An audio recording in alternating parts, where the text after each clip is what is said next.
গঙ্গারামপুর ব্লকপাড়া নাট্য সংসদ ক্লাবে খুঁটি পুজোর মধ্যে দিয়ে দুর্গাপুজো মণ্ডপের কাজ শুরু করা হয়।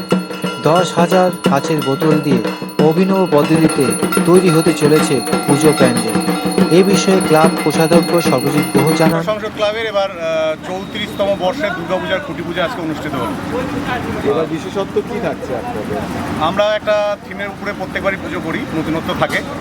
এবার আমরা যেটা করেছি সেটা হচ্ছে আমাদের জীবনে চলার পথে আমরা বহু কাজে ব্যর্থ হই বা আমরা মানসিকভাবে আঘাত পাই।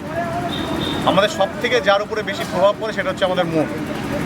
সেই ভাঙা মন নিয়ে তো আর জীবন থেমে থাকতে পারে না। একটা অন্তঃশক্তি দরকার যাতে করে আবার আমরা জীবন যুদ্ধে দাঁড়াতে পারি। আমরা আমাদের এবার প্যান্ডেলের মাধ্যমে, পূজা মণ্ডপের মাধ্যমে, যেখানে 10,000 কাচের ভাঙা শিশি, বোতল, গ্লাস ব্যবহার করা হচ্ছে, আমরা মানুষকে একটা বার্তা দিতে পারছি যে ভাঙা কাঁচ যাকে মনের সঙ্গে তুলনা করা হয়, সেই ভাঙা কাঁচ দিয়ে যদি আমরা একটা মণ্ডপ তৈরি করতে বার্তা দিতে পারি আধ্যাত্মিক, তাহলে প্রত্যেকটা মানুষ সেই জায়গা থেকে জীবন যুদ্ধে জয়ী হবে। এবং সেই জন্যই আমাদের ভাবনা এবার হচ্ছে অন্তঃশক্তি ভাঙা মানেই শেষ নয়। প্রতিমায় কিছু